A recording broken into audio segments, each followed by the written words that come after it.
안녕하세요, 참가자 여러분. 지금부터 키노트 스피치를 시작하도록 하겠습니다. 우선 저희는 이번 키노트 스피치의 사회를 맡은 김진아, 김지은입니다. 네, 연사님의 강연에 앞서 먼저 키노트 스피치의 취지와 내용을 간략히 브리핑하고 연사님을 소개하는 시간을 갖도록 하겠습니다. 짧게 진행할 예정이니 부담 없이 들어주세요. 키노트 스피치란 대주제에 대한 전반적인 지식과 참가자 여러분들께서 이후 강연을 들을 때 염두에 두시면 좋을 만한 내용들을 전달하는 세션보다는 조금 짧은 강연입니다. 제15회 SM페어 컨퍼런스 정보, 사회를 바꾸는 파동의 포문을 여는 강연인 키노트 스피치의 주제는 지금 화면에 보이시는 것과 같이 인공지능 시대의 빛과 그늘 그리고 데이터 리터러시입니다. 이번 강연에서는 김진영 연사님께서 강연해 주시겠습니다.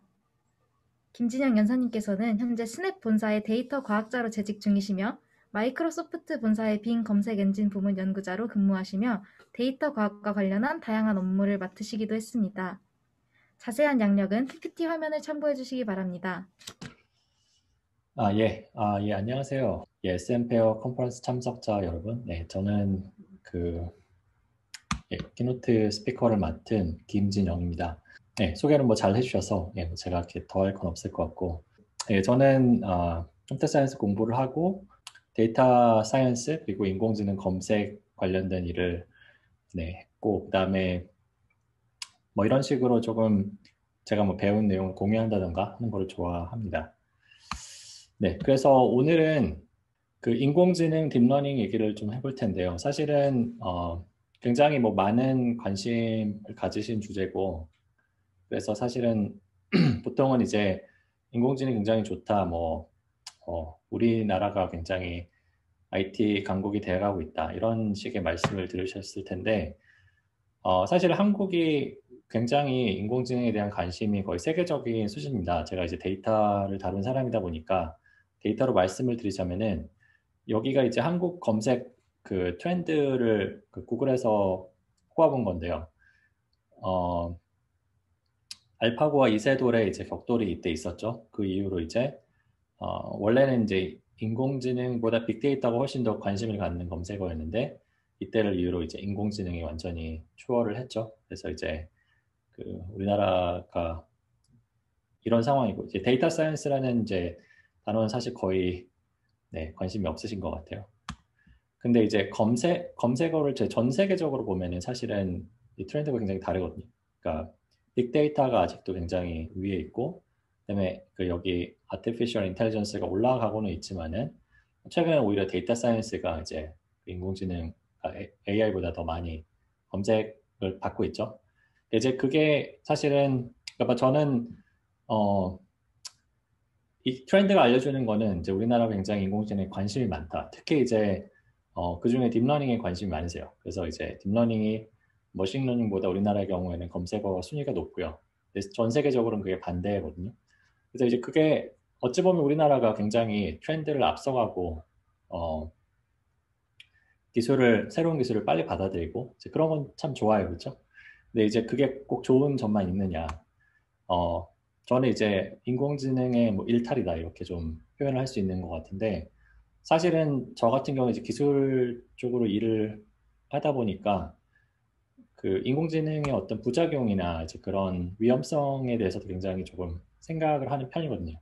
근데 이제 최근까지는 아마 그 인공지능이 좋은 점만 많이 보셨을 텐데, 그래도 이제는 좀 더 이 인공지능 위험성에 대해서 조금 더 생각해 보실 때가 된 것 같아요. 그래서 예를 들어서 이제 그 소셜 미디어로 뉴스를 접하시는 분들 같은 경우에는 이제 본인의 견해와 맞는 기사만 접하게 되시는 이제 어, 그런 현상이 있죠. 이제 그게 그러니까 말하자면 좋은 의미에서 이제 개인화 시키는 작업인데, 그 컨텐츠를. 근데 이제 사실은 개인화라는 게 이제 그 사용자들이 이제 그 콘텐츠를 이제 더 많이 즐기는 데는 도움이 될 수 있을지 모르겠지만, 본인의 성향에 맞는, 특히 이제 정치적인 관점에서는 본인의 정치 성향에 맞는 기사만 보게 되는 이제 그런 결과를 낳게 되고, 그게 이제 어, 사회적으로는 극단화되는 거죠. 그러니까 좌파와 우파가 이제 서로 이제 극단화되면서 서로를 정말 심지어는 이제 서로의 존재를 막 그 존재 자체를 굉장히 싫어하는 이제 그런 결과를 낳지 않나 이제 그런 연구 결과도 있었고 실제로 이제 미국에서 이제 이 제가 보여드린 이 차트는 미국의 이제 그 민주당과 공화당 이제 양대 정당이죠. 그 지지자들이 서로 얼마나 이제 편향되어 가는지 이제 그거를 보여주는 차트인데 94년과 2014년은 별로 변화가 없죠. 둘이 그 성향이 많이 겹칩니다. 근데 2014년을 보시면은 굉장히 많이 분리가 됐죠. 예. 그게 이제 2014년 같은 경우에 사실은 소셜 미디어가 뭐 아주 뭐 지금처럼 그 위세를 떨치는 시기는 아니었는데 그래도 굉장히 많이 양극화가 이루어진 걸 볼 수 있습니다. 그리고 이제 이게 심각한 이유는 단순히 그냥 서로 견해가 다른 게 아니라 서로 싫어해요. 그래서 뭐 민주당 지지자들이 공화당을 얼마나 싫어하는지, 공화당 지지자들이 민주당을 얼마나 싫어하는지 보시면 계속 올라가고 있습니다. 싫어하는, 서로 싫어하고 아주 싫어하는 이제 그런 사람들의 비율이 이제 물론 이게 단순히 뭐 소셜 미디어가 이걸 만들었다 이렇게 단순화할 수는 없지만은 이제 이런 트렌드와 소셜 미디어의 이제 등장이 굉장히 그 시기적으로 겹친다. 그런 의미에서 조금 어느 정도 이제 그 소셜 미디어를 그리고 이제 개인화된 알고리즘을 이제 이런 그 현상의 원인으로 생각해 볼 수 있다. 이제 이런 말씀을 좀 드리고요. 그다음에 이제 최근에 이제 그 인공지능 하면 이루다죠, 이루다 얘기를 안 할 수가 없는데 저도 이제 미국에 있다 보니까 뭐 정확하게 제가 한번 써보긴 했어요. 그렇지만 이제 뭐 정확히 어떤 문제가 있는지는 여러분들이 아마 더 아실 것 같은데 뭐 동성애를 혐오한다. 그리고 뭐 그 개인정보를 막 갖다 썼다. 이제 이런 식으로 문제가 됐었죠. 네. 그래서 왜 이런 일이 일어나느냐, 인공지능에서. 그런 아마 의구심 가질 수 있을 것 같고요. 마지막으로, 아무래도 이제 지금 다 대학생이시면은 그 아마 취업에 대한 관심이 높으실 텐데, 그럼 이제 AI 면접에 대해서 아마 고민을 하시는 분들도 있으실 것 같아요. 이제 그게 기업의 입장에서는 이제 비용을 줄일 수 있다. 이제 뭐 그런 식으로 이제 광고가 되는 것 같은데, 그럼 과연 이게 그 결과가 공정한가? 그럼 이 AI 면접에서 우리가 잘하려면 어떻게 해야 되느냐? 이런 부분에 대해서 뭐 스터디도 하시고 뭐 과외도 하시고 한다는 얘기를 들었는데 이런 게 사실은 어떤 잠재적인 문제가 있을 수 있느냐? 뭐 그런 고민 아마 특히 좀 더 그 와닿으실 것 같아요. 이런 종류의 문제는. 어, 네, 그래서 오늘은 사실은 그 뭐 인공지능이 그렇다고 저는 뭐 나쁜 기술이다 이렇게 말씀드리려는 건 아니에요. 하지만 이제 그 기술의 어떤 그 가능성과 함께 그 잠재적인 부작용을 좀 명확히 이해해야 된다. 특히 인공지능 같은 경우에는 굉장히 큰 그 잠재적인 위협이 있어요. 네, 그래서 그걸 알아볼 건데 이제 우선 이제 인공지능의 본질에서 좀 시작을 해보려고 합니다. 제가 생각하는 인공지능의 본질은 우선은 입력 데이터가 있고요. 그 다음에 거기에서 또 학습 목표가 있어요. 인공지능이라는 게 그냥 데이터에서 무작정 뭐 패턴을 찾는 게 아니라 이런 패턴을 찾고 싶어요. 이런 식으로 개발하는 개발자들이 뭐 목표를 보통 지정을 해요. 그래서 이 목표가 있고 마지막으로 이제 목표를 가지고 그 학습된 알고리즘이 보통 새로운 데이터에 적용이 되죠.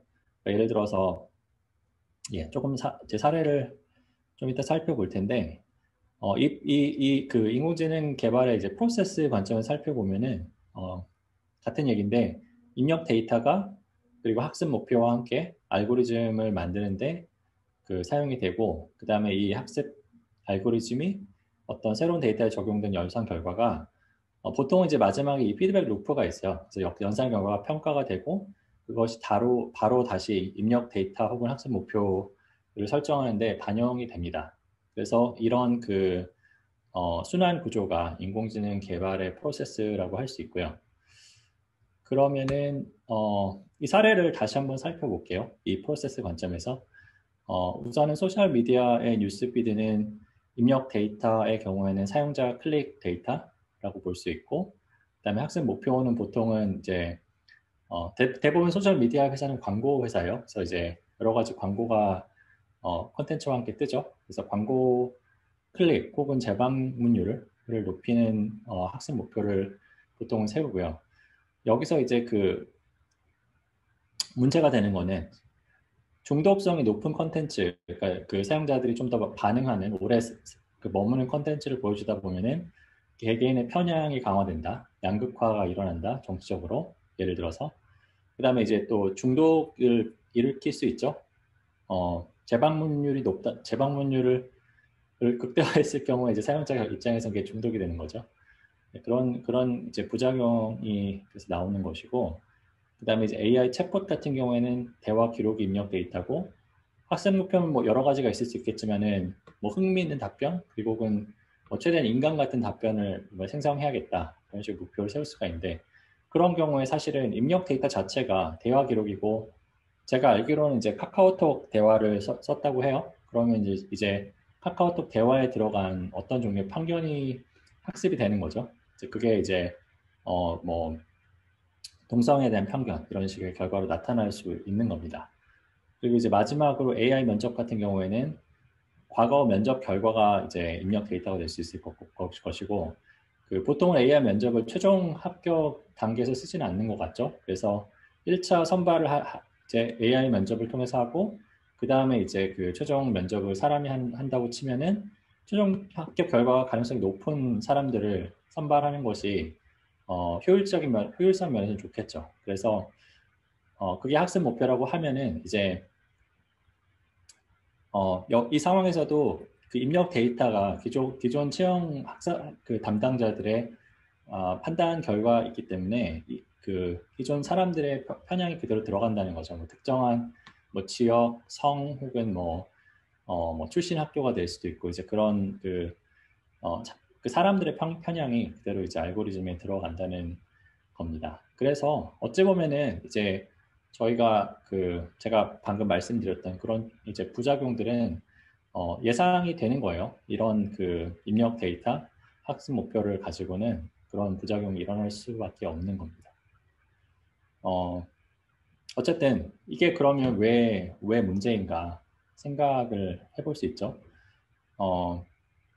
우선은 인공지능이 당연히 이제 아마 귀가 아프게 들으실 텐데, 인공지능이 이제 미래다, 모든 인간을 대체한다, 이런 식으로 얘기를 하는 사람들이 요새 많죠.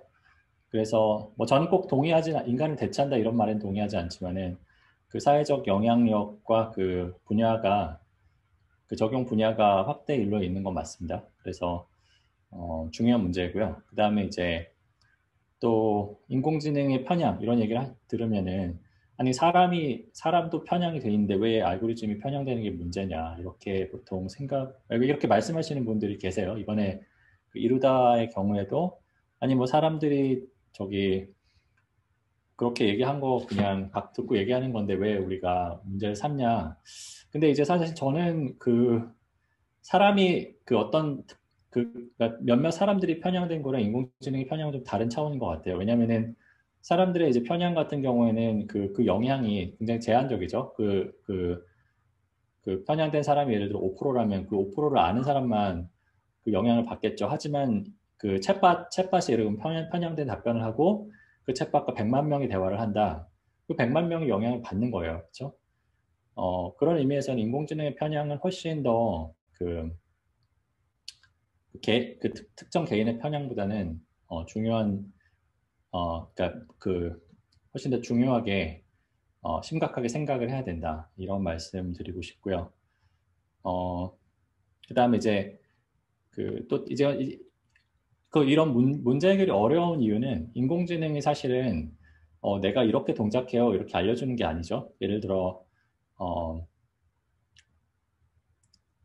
페이스북 가보시면은 뭔가 추천 결과가 쭉쭉 뜨는데 그게 왜 내가 이걸 추천했냐, 추천 받는지 그걸 알기가 어렵죠. 그리고 AI 면접의 경우에도 왜 당신은 뭐 떨어졌습니다, 이런 식으로 제가 써보진 않았지만은 뭐 상세히 설명해 줄 것 같진 않아요. 이제 그게 여러 가지 이유가 있는데 뭐 영업 기밀일 수도 있고요. 그다음에 이제 그 인공지능의 메커니즘을 정확하게 얘기를 했을 때 그 인공지능을 사용하는 사람들이 그거를 악용할 수 있거든요. 예를 들어 이제 AI 면접 같은 경우에 그 내가 이렇게 하면 떨어진다 이런 종류의 사례가 계속 그 보도가 되다 보면 사람들이 이제 지원자들이 그거를 이제 그 활용해서 이제 면접 준비를 굉장히 잘해갈 수 있죠. 이제 그런 경우에 이제 그 면접 그 변별력이 떨어지는 문제가 있을 수 있죠. 이제 그래서 그 간단한 문제는 아닙니다. 이게 그 보통 인공지능이 그래서 블랙박스다 이런 얘기를 하는데 어 이제 인공지능의 그런 그 그러니까 불투명한 걸 투명하게 하는 이제 노력도 필요하지만은 투명하게 되게 어려운 부분도 있고 해서 좀 어려운 부분이 있습니다. 네, 어쨌든 어렵다고 뭐 포기할 수 없는 중요한 문제라고 제가 말씀을 드렸고요. 그럼 이제 해법에 대해서 조금 생각을 해볼 텐데 우선은 뭐 편향이나 공정성 이런 얘기를 제가 이미 드렸는데 사실 이걸 정의하는 것 자체가 그렇게 간단한 문제는 아닙니다. 그래서 그 정의에 대해서 조금 생각을 해보고 그럼 이제 그 다음에 이제 기술적인 해법, 그 다음에 뭐 비기술적인 해법, 그리고 마지막에 조금 차원을 넓혀서 미래를 어떻게 준비해야 되냐 이런 얘기까지 해보려고 합니다. 네, 그래서 지금 공정성에 대해서 조금 더 말씀을 드려볼게요. 그 공정성, 그렇죠? 이 반대말로 이제 편향이 없는 상태를 공정하다고 할 수도 있는데 사실은 이제 그게 굉장히 다양한 관점에서 정의될 수 있는 문제 같습니다. 예를 들어 이제 뭐 어떤 집단 간의 공정성이냐, 뭐 집단의 공정성, 예를 들어 뭐 남녀 그리고 뭐 지역 아니면 미국 같은 경우 인종이 될 수도 있고요. 각 그 집단의 그 중거 집단에 따라서 이제 공정성의 어떤 그 관점이 달라질 수 있고 그리고 당연히 이제 개인 간의 공정성도 그 정의할 수 있겠죠. 그 다음에 이제 그 공정성의 어떤 구현 방식의 관점에서는 뭐 공정한 기회를 주면 된다. 아니면 모든 개인이나 집단이 같은 결과를 갖는 게 공정성이다. 이렇게 생각할 수도 있고 그다음에 마지막으로 이제 공정성이라는 게 보통 의사결정을 할 때 사회적 의사결정에서 한 가지 고려사항이지 그게 유일한 고려사항은 아니죠. 효율이나 아니면 어떤 뭐 기업의 경우에 영리 추구나 이제 다른 목표랑 충돌하는 경우에 이제 그 균형점을 어떻게 잡아야 되냐 이런 문제가 있습니다. 그래서 결론적으로는 사실은 뭐가 올바른 일이냐 사회적 공감을 이끌어내기 자체가 쉽지가 않아요. 그러니까 어, 어, 다른 말로 다른 말로 하면 이제 뭐 굳이 알고리즘을 안 따지고 사람들끼리 공정한 해결책을 찾아봅시다 하는 것도 쉽지 않다는 거예요. 뭐 그런 의미에서는 이제 뭐 알고리즘의 공정성을 얘기할 때 기술자들만 모여서 알고리즘 공정성을 어, 높였다 이렇게 얘기할 수 없다는 겁니다. 예를 들어서 기술자들이 어떤 정의의 공정성을 사용하느냐 그런 부분이 사회적인 합의가 없이는 사실은 공정성을 그러니까 이야기한다는 게 사실은 어불성설이 되는 거죠. 그래서 그러면 이게 공정성이라는 게 그 정의의 어려움에 대해서 조금 더 설명을 드리기 위해서 제가 그 대출 심사하는 사례를 조금 가져왔어요. 이거는 사실은 구글에서 그 발표한 논문과 그 다음에 그 시각화의 일부인데 여기 제가 링크가 여기 있으니까 나중에 발표 자료를 한번 살펴보시고요. 여기서 이제 그 대상이 되는 거는 그 X축이 여기서 이 그래프 X축이 이제 신용 점수가 됩니다. 그리고 이제 여기서 이제 동그라미가 그 각 개인 그 신용 점수를 가진 각 개인이고 그다음에 여기서 두 가지 컬러가 있죠. 어두운 색이 이제 그 실제로 대출을 갚을 사람들 그리고 밝은 색이 대출을 못 갚을 사람들. 그러니까 여기서는 이제 그 저희가 이제 이 사람 각 개인이 이제 대출을 갚을지 못 갚을지에 대한 그 정보는 저희가 갖고 있다고 생각을 하고 이 개인들의 그 대한 대출 심사 결과를 저희가 그리고 그 공정성을 생각을 해보는 겁니다. 그래서 여기서 보통 생각을 할 때 그러면 이제 공정하다는 게 뭔가 생각을 해볼 수가 있죠. 가장 쉽게는 이제 그러면 공정한 결과는 모든 사람한테 같은 기준을 적용하면 공정한 게 아니냐 이렇게 생각을 할 수가 있죠. 여기서 이제 50 이렇게 딱 해가지고 이 오른쪽은 신용 점수가 50점 이상이면은 대출 승인, 이하면 그 대출 뭐 안 해주고 이렇게 하면 될 것 같죠, 그렇죠? 이게 그 결과가 이제 여기 제가 설명을 여기다 해놨는데 이거는 이제 사실 뭐 그러니까 좋은 출발점이죠, 그렇죠? 같은 기준으로 적어도 이제 어떤 특정한 집단을 차별하진 않는 것 같은데 그런데 이제 사실은 이거를 이제 데이터를 조금 나눠서 생각을 해봅시다. 여기서 뭐 파퓰레이션이 그러니까 그 두 가지 그룹이 있다고 생각을 하고 예를 들어 오렌지가 조금 더 사회적 약자예요.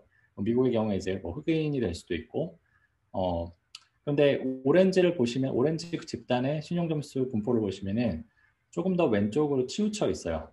그렇죠? 이 블루의 경우에는 이 신용대출 기준이 되는 55점이에요. 여기서는 55점의 왼쪽 오른쪽에 비슷한 비교적 이제 같은 수의 이제 사람들이 분포돼 있고 오렌지의 경우에 왼쪽에 더 많아요. 그렇죠? 그러니까 여기서 의미하는 거는 저희가 이제 같은 기준을 55점이랑 같은 기준을 이제 블루와 오렌지 공통적으로 적용을 했을 때 오렌지 그 집단의 이제 사람들이 론을 받을 확률이 줄어들어요. 왜냐하면 이 사람들의 전반적으로 신용 점수가 낮기 때문에 그러면 이제 그런 관점에 그러니까 그런 상황에서 이제 어떤 분들은 아니 그래도 우리가 같은 조건으로 했는데 왜 그게 문제가 되냐 이렇게 생각을 하실 수가 있죠.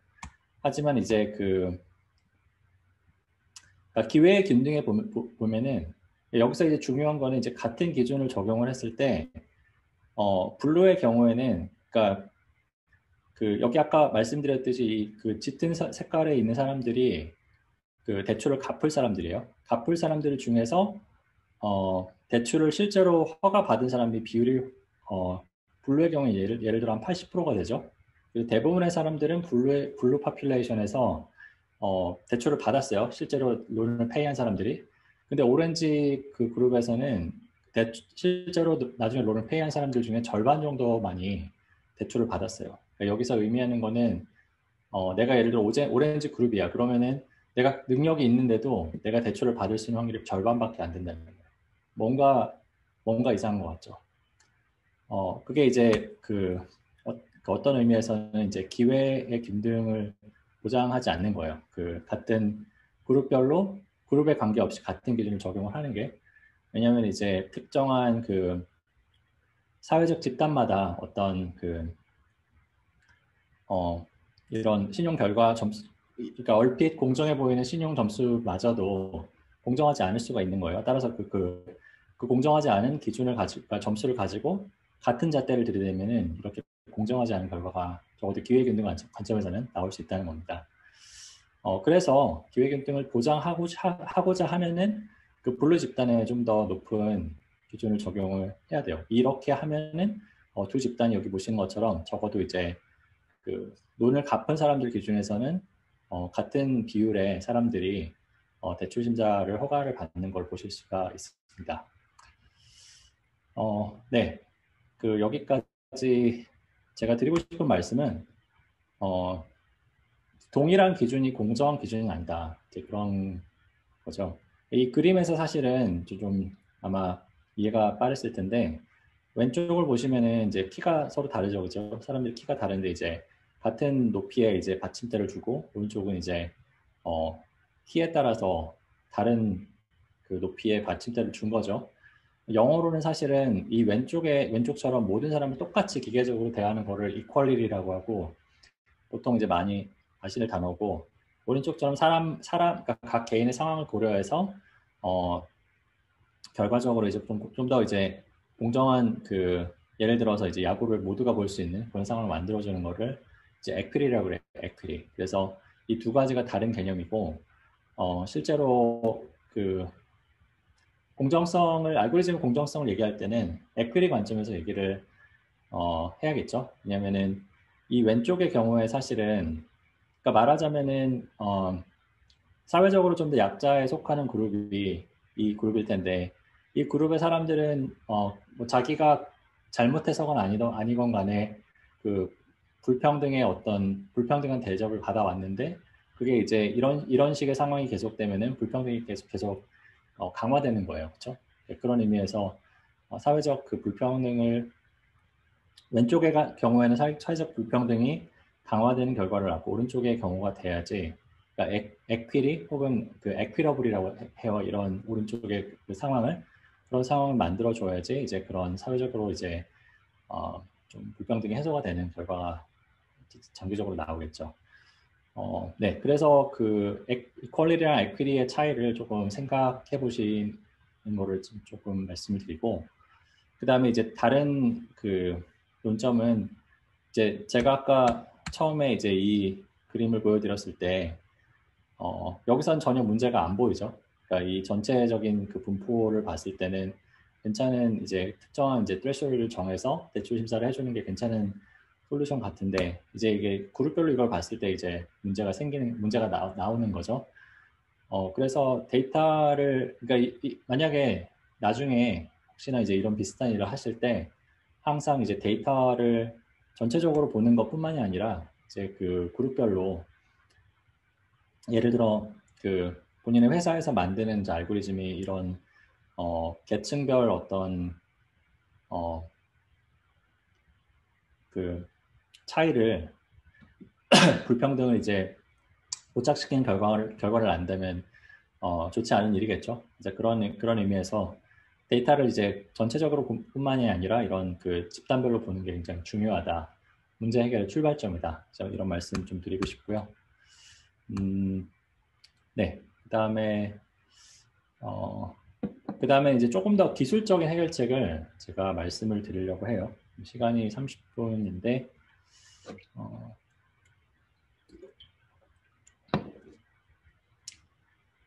당연히 이제 저는 이제 기술적인 일을 하는 사람이다 보니까 그 인공지능 기술 자체에서 이런 그 편향의 문제를 해결할 수 있는 방법을 많이 고민을 하는데 우선은 이제 그 제가 말씀드린 이제 인공지능의 본질로 돌아가서 살펴보면은 주어진 입력 데이터에서 문제를 그걸 정제함으로써 이제 해결할 수 있는 방법이 있고요.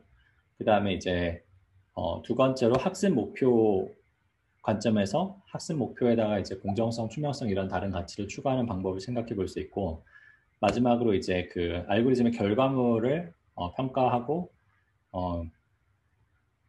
이제 문제를 그 단계에서 해결할 수도 있겠죠. 그래서 이제 그 첫 번째 해결 방법, 즉 입력 데이터를 정제하는 그런 해결 방법을 생각을 해볼게요. 우선 이제 그 챗봇 사례에서 그 가장 이제 쉬운 해결책은 이제 비속어나 편견이 담긴 대화를 보고 이제 그 대화를 다 이제 데이터에서 없애는 방법을 생각해 볼 수가 있을 겁니다. 가능해요. 가능하지만 이제 문제는 이제 모든 대화를 다 일일이 사람이 봐야 된다는 이제 그 비용의 문제가 있고요. 따라서 이제 아주 현실적인 해결책은 아니고요. 그 다음에 이제 그 전처리 과정에서 그러니까 머신러닝 모델이 그냥 동작하는 게 아니라 어떤 언어에 대한 이해를 그 머신러닝 모델에서 그러니까 형성을 한 다음에 그 언어에 대한 이해를 바탕으로 이제 그 추천을 하거나 이제 말을 생성하거나 이제 그런 일이 이루어지는데 그 모델에서 그러니까 그러니까 그 입력 데이터를 전처리한 이후에 그 모델에서 이제 언어적 편견을 제거하는 기법이 소개가 돼서 제가 지금 그거는 발표 슬라이드에서 뺐는데 나중에 제가 슬라이드를 공개할 때 거기서 그 논문을 한번 참고하실 수 있도록 제가 넣어 놓았고요. 그다음에 그 AI 면접 사례에서는 당연히 이제 학습 데이터에 이제 그 편견 그러니까 몇 가지 문제가 있을 수 있는데 학습 데이터가 특정한 성별이나 지역 출신 학교에 너무 집중돼 있을 수가 있고요. 그렇죠? 그다음에 그 학습 데이터에서 뭐 성별, 지역, 출신 학교에 대한 어떤 결과의 편향이 보일 수도 있고 그런 편향을 다 제거할 수 있어요. 그래서 이런 부분은 사실은 데이터 전 처리를 잘 했을 때 그러니까 보통 표본 추출이라고 하죠. 데이터를 전체를 그냥 다 쓰는 게 아니라 데이터가 예를 들어서 데이터에서 뭐 남자 지원자, 여자 지원자가 뭐 50%씩 나오도록 이제 그런 어, 그 표본 추출을 해서 사용을 한다면 이제 적어도 이제 그 데이터 양에 대한 어떤 그 불균형 점은 해소를 할 수 있을 거고요. 네, 그래서 뭐 그 실제로 입력 데이터의 유형과 애플리케이션에 따라서 데이터 정제가 뭐 가능할 수도 있고 가능하지 않을 수도 있어요. 하지만은 우선 데이터를 살펴봐야 됩니다. 그래서 데이터를 살펴보고 내 데이터에 어떤 편향이 있을 수 있는지 그런 걸 살펴봐야지 이제 문제를 이 방법이나 아니면 이제 다른 제가 말씀드릴 다른 방법을 사용해서 해결을 할 수가 있습니다. 네, 그래서 그 보통 이제 머신러닝 공부를 하신다면 이제 데이터를 안 보고 그냥 그 모델만 그 뭐 예를 들어 뭐 텐서플로우를 실행해서 이제 모델만 트레이닝 해보고 그냥 결과가 나왔다 좋아하시고 이제 그럴 수 있는데 데이터를 잘 보지 않으면 이제 이런 그 공정성이나 이제 다른 종류의 문제를 그 간과하고 넘어갈 수 있다 말씀 다시 드리고요. 그리고 그 제가 아까 말씀드렸듯이 대부분의 머신러닝 그 기법은 특정한 이제 목표를 사용자가 설정한 목표를 어, 최적화하는 방향으로 작동을 합니다. 따라서 학습 목표 자체에 공정성 혹은 뭐 다양성 다른 기준을 추가할 수가 있고요. 뉴스피드의 경우에 당연히 콘텐츠의 공정성을 알고리즘에서 제약 조건으로 추가할 수 있을 것 같고요. 그다음에 AI 면접의 경우에도 성별, 지역, 출신 학교에 대한 차별이 일어나지 않도록 알고리즘을 수정을 할 수가 있을 겁니다. 이제 여기서 이제 그 당연히 이런 그 학습 목표의 수정이 여기다 공정성을 그 뉴스피드 알고리즘의 공정성을 이라는 어떤 제약 조건을 넣었을 때 수익이라는 목표가 상충이 될 수가 있죠. 가장 수익이 높은 알고리즘과 공정성이 높은 알고리즘이 다르겠죠. 보통은 그런 의미에서는 어, 기업에서 내가 꼭 공정한 결과를 내야 된다. 수익을 좀 줄이더라도 이런 종류의 결의가 꼭 필요하고요. 교제 기관에서도 이제 이런 그 각 기업들이 이런 종류의 이제 그 약속을 사회에 대한 약속을 지키는지 뭐 그런 얘기를 그런 그 감사를 할 수 있겠죠. 그리고 이제 마지막으로 대부분 알고리즘의 결과가 평가가 되고 그 평가의 결과에 따라서 이제 알고리즘이 이제 서로 이제 뭐 새로 개선되기도 하고 어, 이제 문제가 수정되기도 하는데 보통은 이제 그 평가에서 주요 지표가 있고 보조 지표가 있어요. 주요 지표라는 거는 기업이나 아니면 어떤 그 기관의 미션에 관련된 예를 들어 뉴스 피드 같은 경우에는 사용자들의 체류 시간이나 재방문율이 굉장히 중요한 지표가 될 거고 사실 이런 지표는 뭐 무시할 수 없죠. 하지만 이제 그 제가 말씀드리는 거는 보조 지표로서 이제 공정성에 관련된 지표를 사용을 해야 된다. 예를 들어 뭐 내가 특정한 사용자 그룹한테 예를 들어 뭐 보수 쪽 그룹한테 정말 100% 보수적인 성향의 뉴스 사이트만 추천을 했다. 그러면은 사실 공정성 측면에서는 조금 문제가 있는 거죠. 그러니까 이 굉장히 그 보수 그러니까 정치적인 어떤 그 양극화를 초래할 수 있는 그런 뭐 결과이기 때문에 이제 그런 문제를 적어도 인지할 수 있는 보조 지표를 설정을 해야 될 거고요. 뭐 챗봇의 경우에도 뭐 대화 기회나 재방문율 이런 것만 볼 게 아니라 얼마나 뭐 불건전한 답변이 있었는지, 편향된 답변이 있었는지 이런 부분에 대해서 뭐 사용자 신고를 받을 수도 있고 아니면 이제 뭐 표본 추출을 해서 그 데이터 그 표본에 대해서 이제 그 검증을 할 수도 있고요. 이제 그런 다양한 방법이 있어요. 이런 보조 지표가 없이는 뭐 사용자들이 더 올지는 모르겠지만 굉장히 이번에 뭐 이루다와 같이 많은 부작용을 초래할 수 있는 그런 서비스를 만들게 된다. 그런 말씀드리고요. 마지막으로 AI 면접의 경우에도 뭐 그 그 선별한 사람들이 얼마나 최종 사람들한테 합격하는지 당연히 중요하죠. 하지만 이제 실제 응시자들의 피드백, 공정하게 그러니까 대한다고 느꼈는지, 예를 들어서 그 다음에 이제 성별, 지역, 뭐 집단별 합격률 이런 종류의 지표를 같이 보지 않으면은 굉장히 편향된 그런 알고리즘이 될 수 있다. 이런 말씀드리고요. 예, 그래서 여기서 조금 더 구체적으로 그 검색 결과에 대해서 공정성에 대해서 말씀을 드리면은 이것도 이제 논문화된 이제 그런 연구인데요. 여기서 이제 그 다루는 상황은 구직자를 랭킹하는 검색 사이트예요. 그래서 뭐 내가 기업의 채용 담당자인데 이제 구직자들이 내가 올린 포지션에 대한 구직자들이 얼마나 누가 있을까 이렇게 보는 이제 검색 엔진이라고 했을 때 그 여기서 이제 나온 사례는 이제 세 명의 지원자는 남성이고 세 명의 지원자는 여성인데 남성과 여성의 이제 직무 적합도에 관점에서는 거의 차이가 없어요. 여기가 그게 이제 파란색 바로 이제 여기 표시가 되어 있는데 약간 높아요. 그쵸, 남성이. 근데 이 사례에서는 근데 사실 거의 차이가 없어요. 하지만 만약에 이런 미미한 차이로 남성들이 만약에 뭐 남성 지원자가 그 여성 지원자보다 위에 올라갔다. 이제 그런 경우에 그 검색 결과의 이제 노출 확률 관점에서는 굉장히 많은 차이가 나타나요. 그게 이제 여기서 노란색 반대.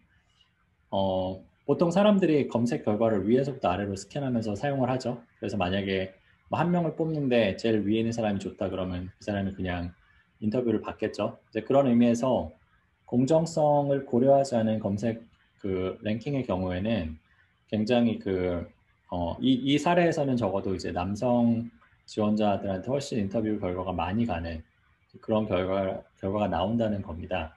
따라서 이런 문제를 해결을 하려는 이제 시도가 조금 있었는데요. 크게는 이제 알고리즘 면에서 해결할 수 있고, 그다음에 지표 면에서 해결할 수 있는데, 첫 번째는 이제 검색 알고리즘을 개발을 할 때 그냥 검색 품질을 예, 검색 품질을 평가하는 그러니까 검색 품질의 제약 조건으로 공정성을 추가를 하는 거죠. 그래서 내가 꼭 사용자들이 더 많이 클릭할 결과만 찾는 게 아니라 검색 결과의 공정성을 고려를 하겠다. 예를 들어 뭐 탑 6에 이 경우에는 아니면 탑 4에 뭐 적어도 남녀를 뭐 2명씩 넣겠다. 이런 종류의 제약 조건을 추가를 함으로써 그 공정성을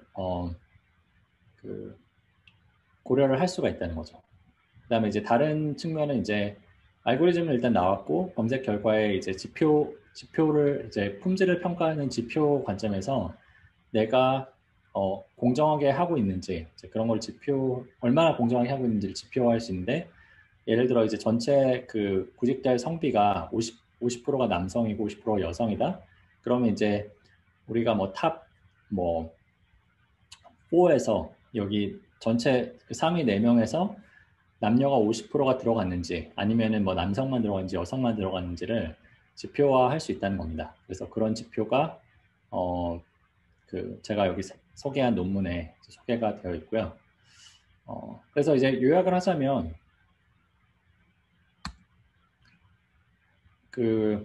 인공지능 알고리즘이라는 게 입력 데이터가 들어가서 학습 목표가 최적화되는 방향으로 연산 결과가 나온다는 거죠.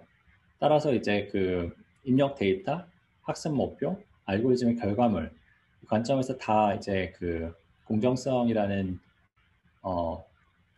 품질의 기준을 높일 수 있도록 개선될 수 있다는 겁니다. 기술적인 면에서는 할 수 있는 일이 꽤 있어요. 그래서 이제 뭐 저 같은 사람들은 이제 그런 예를 들어 뭐 저희 스냅에도 이제 추천 시스템이 콘텐츠 추천 시스템인데 항상 정치적인 뭐 공정성이나 그런 부분에 대해서 고민을 하고 있고요. 네. 그 다음에 이제 비기술적인 해결책에 대해서 조금 생각을 해볼 텐데, 그 비기술적인 해결책이 중요한 이유는 말씀드렸듯이 이제 일상에 이미 많은 인공지능이 들어와 있고 앞으로 이제 더 많은 그 기업이나 정부 기관에서 그리고 더 많은 경우에 이제 인공지능 활용할 것 같아요. 그래서 이제 그런데 이제 말씀드렸듯이 공정성이라는 게 그렇게 칼로 무베듯이 쉽게 정의할 수 있는 게 아니에요. 그래서 이제 항상 누가 이제 공정성을 고려를 했는지를 어떤 관점의 공정성을 고려했는지 그러니까 모든 사람이 이제 사용자 관점에서 고민을 해야 된다는 얘기고 이거를 한번 그 조직과 개인 관점에서 알아보도록 할게요.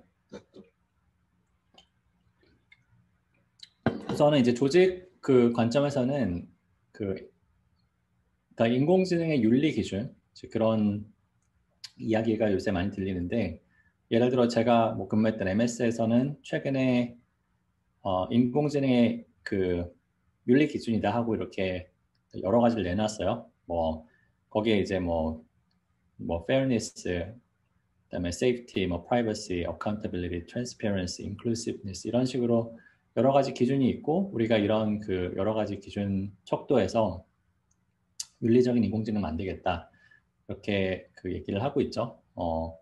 그래서 각 기업에서는 이런 식의 그 윤리 기준을 공표하고 실제로 지키고 정부에서는 이런 기준이 지켜지고 있는지 그런 부분을 확인할 수 있을 것 같고요.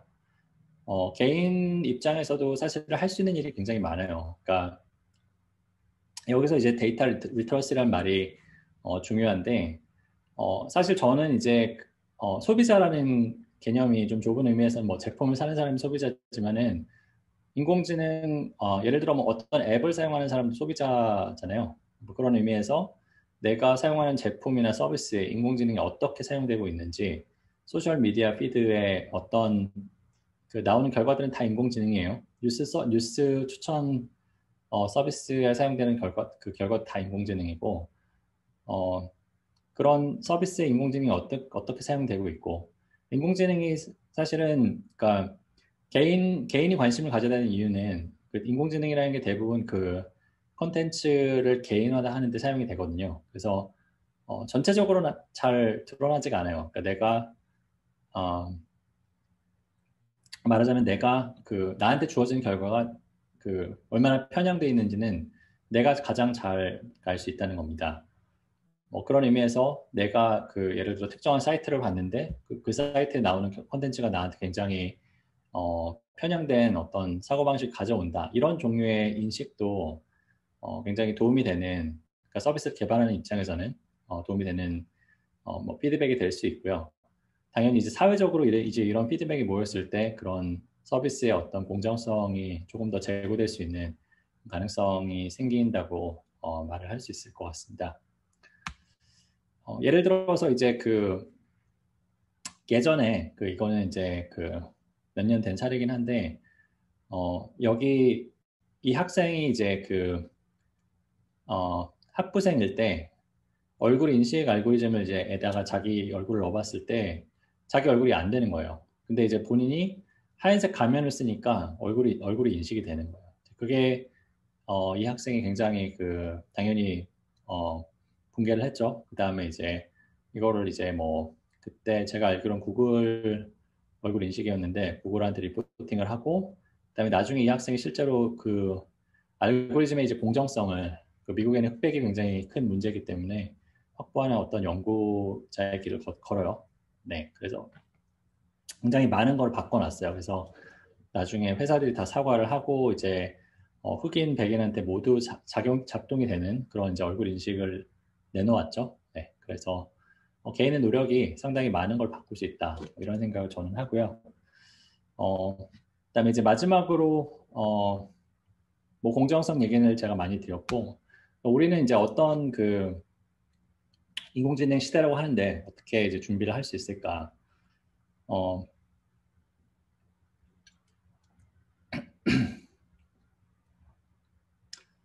인공지능은 우선은 계속 좋아질 거예요. 그러니까 인공지능 기술 자체도 발전하고 있고 인공지능이 필요로 한 데이터도 양이 계속 많아지고 있고 품질도 좋아지고 있고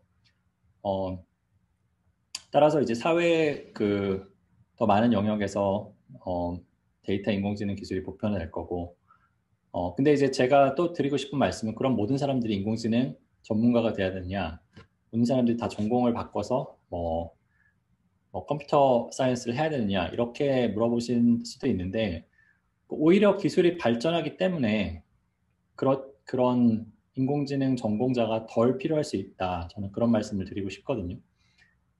예를 들어서 이제 최근에 사람들이 굉장히 그 연구자들이 많이 연구를 하는 게 오토 ML이라는 기술이 있어요. 그러니까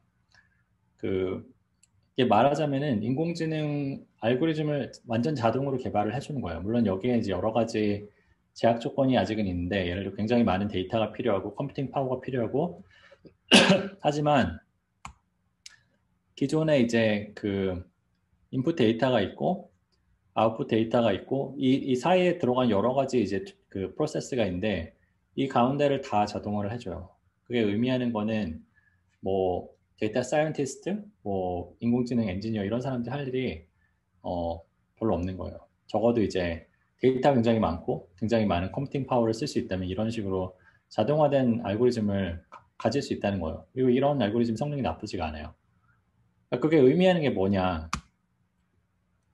저는 이제 항상 그 대한민국의 이제 인공지능 딥러닝 붐을 당연히 저 같은 경우에 그쪽 일을 하고 있으니까 굉장히 긍정적으로 보지만 항상 한편으로는 조금 걱정되는 게 모든 대학생들이 막 텐서플로우를 공부해야 될 것 같고 막 백프로퍼게이션의 뭐 증명을 알아야 될 것 같고 이런 종류의 그 강박관념 우리나라가 좀 그런 게 있잖아요. 막 남들이 하면 나도 해야 될 것 같고 그런 생각을 하시지 않나 좀 저는 생각을 하는데 제가 감히 인공지능 관련된 직업이 어떻게 바뀔지 예측을 한다면은 지금 현재 그 2020년에 연구자, 데이터 엔지니어, 과학자, 그러니까 이 사람들이 이 합쳐가지고 다 전공자라고 할 수 있죠. 그다음에 이제 기타, 뭐 기획자나 아니면은 뭐 디자이너가 될 수도 있고, 아니면 이제 뭐 그 데이터를 뭐 레이블 같은 거를 하는 사람들이 될 수도 있고, 이런 사람들의 비율이 만약 이런 그러니까 전공자의 비율이 지금은 더 그 필요한 전공자 비율이 비전공자보다 지금은 높다고 생각을 해요.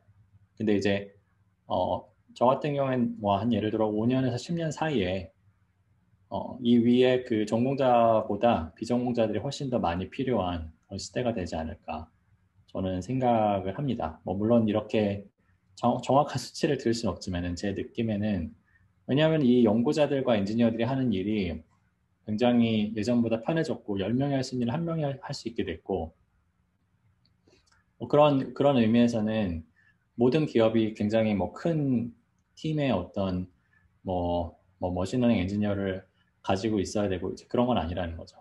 그런 의미에서는 기술 자체를 개발하고 이런 사람들만큼이나 기술을 어떻게 잘 그냥 인터널을 모르더라도 잘 쓸 수 있는 그런 사람들이 훨씬 중요해진다. 저는 그렇게 생각을 하고 있습니다. 그런 의미에서는 저는 이제 공부를 어떻게 해야 되느냐 이런 생각을 하실 수 있는데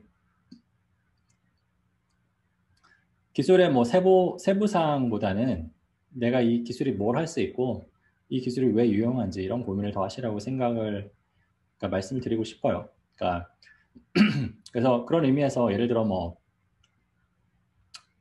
한국의 이제 예를 들어 텐서플로우 커뮤니티가 전 세계적으로 제일 커요. 거의 참 좋은 일이에요. 그렇죠? 근데 이제 그러면 이제 이 수많은 학생들이 딥러닝 기술을 공부를 텐서플로우라면 사실은 아주 저수준의 딥러닝 라이브러리인데 저수준이라는 거는 이제 사용자가 해야 되는 게 굉장히 많아요. 그러니까 그 자동으로 해주는 게 아니라 뭐 다 일일이 이제 만져야지 결과가 나오는 이제 수준의 라이브러리인데 그거를 이제 공부한 노력이 일단 되게 많이 들고 중요한 거는 그게 계속 바뀌어요. 그러니까 텐서플로우라는 게 이제 뭐 1.0이 있고 1.2가 있고 2.0이 있고 계속 바뀌는데 1.0과 2.0이 완전 달라요. 그리고 이 텐서플로우가 처음에는 거의 독보적이었는데 요새는 뭐 파이토르치 이런 다른 딥러닝 알고리즘 그러니까 툴킷이 많이 등장을 했죠. 이제 그런 게 계속 바뀌는데 이런 하우에 너무 천착을 하다 보면은 시간은 굉장히 많이 들죠. 왜냐하면 내가 바뀌는 걸 다 따라잡아야 되니까. 근데 내가 실제로 나중에 뭔가 필요한 이걸 가지고 이제 뭔가 해야 될, 뭐 일을 해야 될 상황이 됐을 때는 그때 정말 정작 다시 배워야 될 확률이 되게 많아요. 제가 봤을 때는. 근데 이제 조금 더 이제 하이 레벨로 내가 이걸 왜 공부해야 돼? 뭐 이걸로 뭘 할 수 있지? 이런 종류의 고민을 하던 분들은 조금 더 실제로 뭔가 인공지능 알고리즘 사용해야 될 일이 생겼을 때 전 좀 드린 시간을 좀 줄일 수 있지 않을까. 그리고 이제 필요할 때 필요한 만큼 공부할 수 있지 않을까. 뭐 이런 생각을 합니다.